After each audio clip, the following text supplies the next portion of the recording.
fait, la problématique de l'environnement, la discussion ou non de l'environnement ne s'est jamais posée sur Téné. Durant les pratiquement 35 siècles que nos ancêtres ont plus ou moins rayé sur le monde, il n'y a jamais eu ce problème de destruction de la nature parce que la mort a toujours prévalu dans tous les rapports que nos ancêtres avaient vis-à-vis d'abord de leurs contemporains et de la nature. Par conséquent, ce problème ne s'est jamais posé au sein de l'entité africaine, de l'enclos africain. Par conséquent, l'Africain a toujours été et est capable de gérer ce problème à tous les niveaux. Le problème, c'est qu'il soit intégré afin que nous puissions également apporter notre contribution. Parce que plus ou moins, l'Africain a été plus ou moins écarté. La preuve en est qu'aujourd'hui, on nous parle de globalisation. Et cette globalisation a pour thème, c'est-à-dire que nous devons prendre comme référence le système occidental. Avec si nous allons sur cette lancée, jamais nous trouverons de solution parce que le système occidental n'a que pour mission la destruction.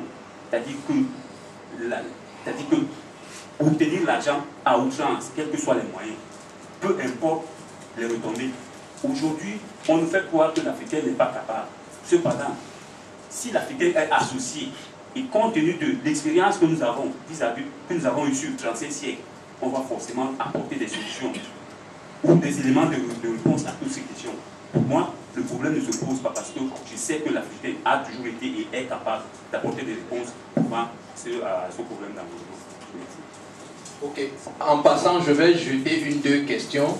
Premièrement, nos ancêtres vivaient en harmonie avec leur environnement. Ok. Maintenant, est-ce que le contexte à cette époque-là est le même aujourd'hui?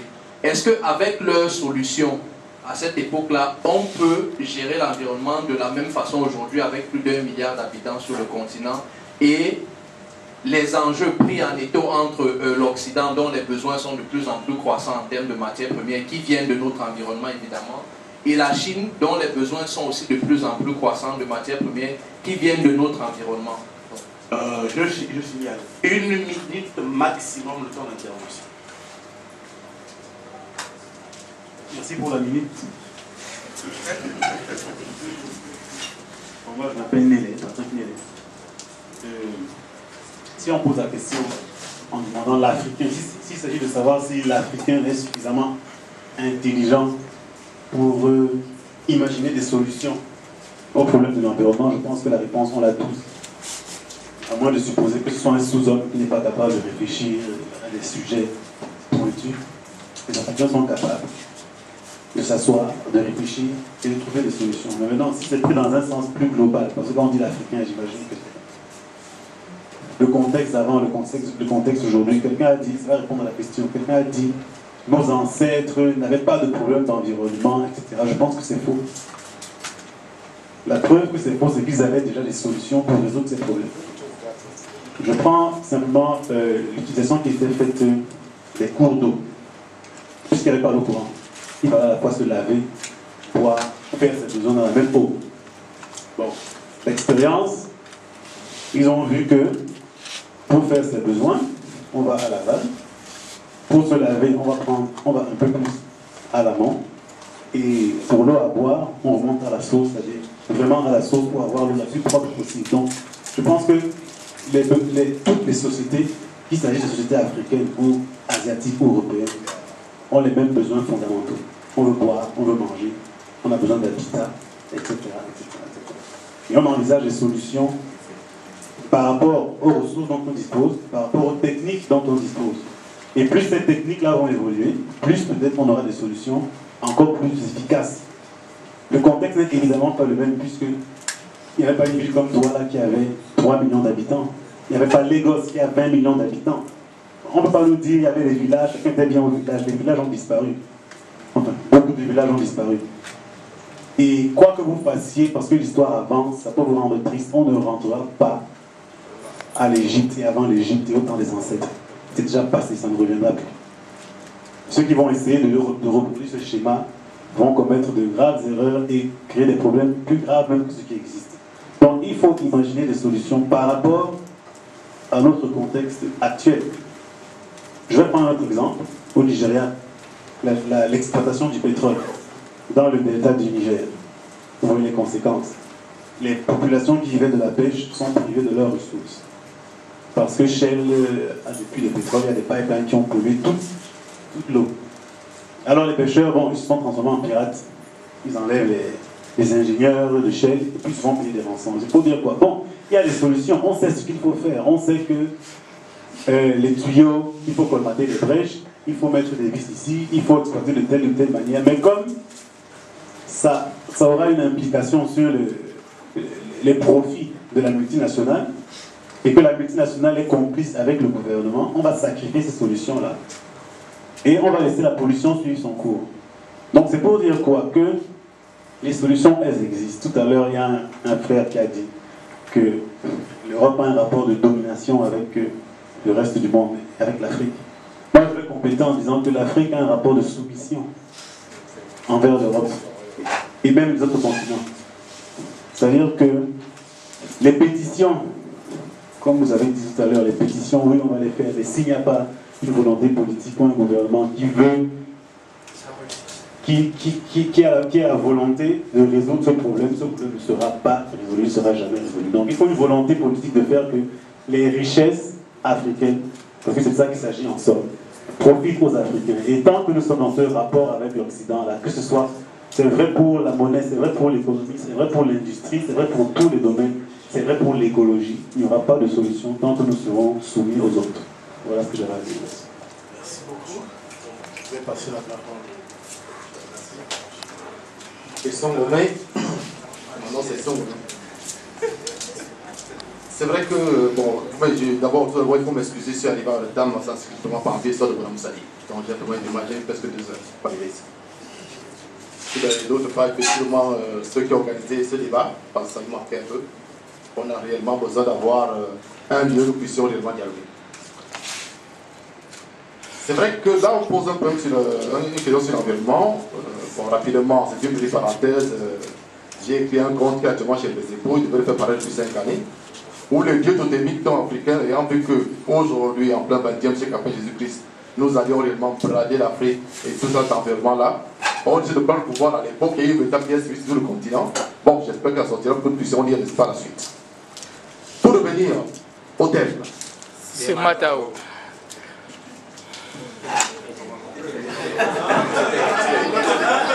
Pour revenir au thème, bien sûr, soyez en passant au thème. Alors, en fait, j'ai peur que nous soyons confrontés à une situation assez drôle parce que l'Afrique n'a pas encore relevé depuis. L'Égypte ancienne, c'est vrai, l'Afrique a commencé avec l'Égypte, mais c'est quand même la situation africaine, noire africaine, mondiale même, à son stade le plus achevé. Donc, si on veut réellement comprendre l'Afrique des origines, l'Égypte, n'est-ce pas, nous donne une très bonne visibilité. Ça, il faut déjà bien le marquer. Par rapport, et d'autre part, l'Égypte est quand même le référentiel absolu. Parce que, pour vous donner un exemple, il faut savoir que la tradition occidentale, c'est quoi? C'est tout simplement le fond égyptien qu'ils ont pris par la force, avec les Grecs, ça commence avec les Grecs d'ailleurs, et où on a ajouté des éléments babyloniens qui viennent d'ailleurs de bouche, comme vous le savez, il faut lire la Bible.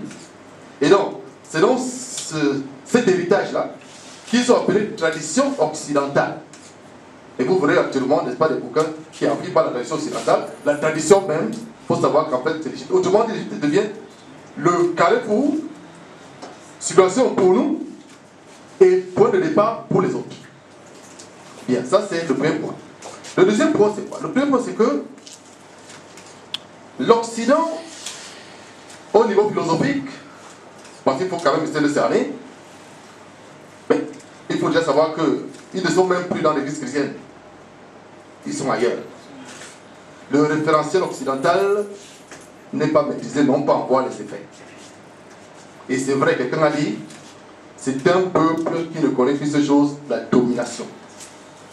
L'histoire occidentale est suffisamment éloquente, n'est-ce pas? On ne va pas revenir dessus. Il s'ensuit donc que lorsqu'ils sont arrivés en Afrique, il y a eu des conquêtes, il y a eu des Perses, n'est-ce pas? Les Romains un peu plus tard, les Grecs, ainsi de suite. L'Égypte a essayé de tenir. Et vous remarquerez que c'est lorsque la vague égyptienne a rompu que les malheurs ont réellement commencé. Et une chose aussi dont on ne parle pas souvent, c'est que le type de violence qui a été déchaîné l'Occident, c'est quelque chose de normal. Pour les Africains, j'ai même peur qu'ils fassent passer par une véritable initiation.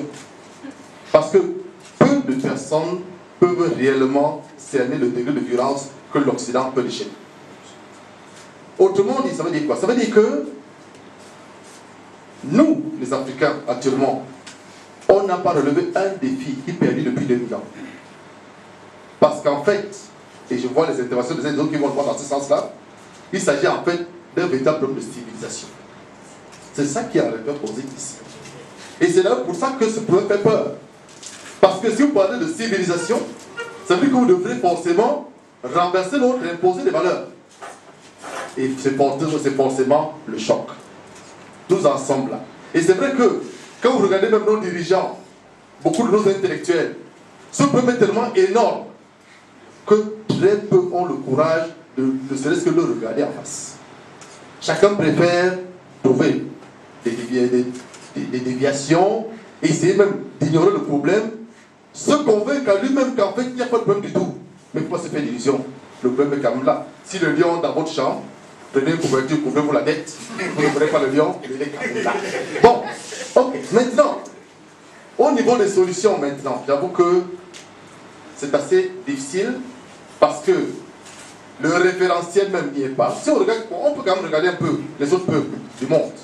Les Japonais ont quand même un référentiel japonais. Les gens ont un référentiel chinois. Mais vous verrez, ici par exemple, évidemment, les prénoms, je n'ai pas osé donner mon prénom occidental, parce qu'effectivement, vous allez voir que ce prénom-là est une marque effectivement de domination, quoi qu'on dise. Donc, chacun est quand même resté dans son référentiel. Mais quand vous regardez en Afrique, les référentiels sont autres. Les traditions africaines ne sont pas du tout maîtrisées, les Gilles ne sont pas connus, bien entendu. C'est quand même là, n'est-ce pas, le cœur de tout. Ils sont chrétiens, et même dans le christianisme, il y a plusieurs obédiences, les pentecôtistes, les témoins de Jéhovah, et j'en passe, n'est-ce pas, les protestants, les catholiques, ils sont musulmans, les chiites sont déjà là. Bref, les référentiels vont dans tous les sens. Dans ces conditions, j'ai bien peur que pour l'instant, nous ayons plutôt, quand nous regardons l'Afrique, affaire à, comme je disais, l'espoir de côté à l'époque, d'un véritable cadavre où il y a plein de bouches. Seulement le cadavre n'est pas mort. Donc, le vrai défi est en fait là. Qu'est-ce que nous pouvons donc proposer désormais? Et l'autre point maintenant, disons, la constante de cette question, c'est quoi? C'est le travail soutenu et pénible qu'il va falloir, n'est-ce pas, fournir. Parce que c'est vrai, au niveau de l'écologie, il va falloir réfléchir. Il va falloir que nous ayons, comment je peux dire, c'est-à-dire que le problème est tellement énorme qu'il va falloir que nous ayons à réfléchir énormément. C'est pour ça que la colère, n'est-ce pas, est nécessaire dans un premier temps. Mais après ça, il va vraiment falloir, n'est-ce pas, prendre du temps pour vraiment voir comment nous tirer de ce gouffre dans lequel on s'est plongé. Et l'une des raisons, quand même, c'est que quand vous avez affaire à un adversaire, il faut bien le connaître, il faut bien entrer. Pythagore a quand même entré les temples égyptiens, n'est-ce pas? C'est là qu'il est sorti avec la quintessence de la pensée pour, n'est-ce pas, lancer ce qu'on appellera aujourd'hui, plus tard, la philosophie grecque, le temple grec. Donc, dans tous les cas de figure, nous devons connaître l'adversaire. Il vous dit bien, la classe occidentale. Il faut faire une initiation au préalable pour la maîtriser. Ceux qui ont lu les yeux de la chèvre le voient. L'Afrique est très calme, mais il y a une violence qui est là, n'est-ce pas, qui est souterraine. Et il a fallu avoir une initiation pour la voir. Donc, en fait, il y a beaucoup de travail à faire. Pour la patience, n'est-ce pas? Quelquefois même, il faudrait que nous apprenions donc désormais à quitter l'Égypte comme les Syriens du temps. Nombreux, vieillards, femmes et enfants, s'engager dans ce désert de 40 années, ce qui veut dire quoi? Ce qui veut dire que c'est une génération entière, en sachant bien que ce sont les enfants, des fois les petits-enfants, qui arriveront à être ministres. Voilà en fait la vraie question. Et vous allez constater que Martin Luther King l'a fait. Il a commencé un combat, il est mort. Aujourd'hui, Obama est au pouvoir, n'est-ce pas? Mais vous verrez qu'en Afrique, nous sommes dans le gouffre, personne n'en parle. Qui s'engage au désert, même les chrétiens, même les pasteurs, même les prêtres, personne ne va aborder le sujet, n'est-ce pas? Mais il ne faut pas se faire d'illusions. Il va bien falloir qu'une génération se jette à l'eau et qu'elle le défie. Merci, et c'est sûr.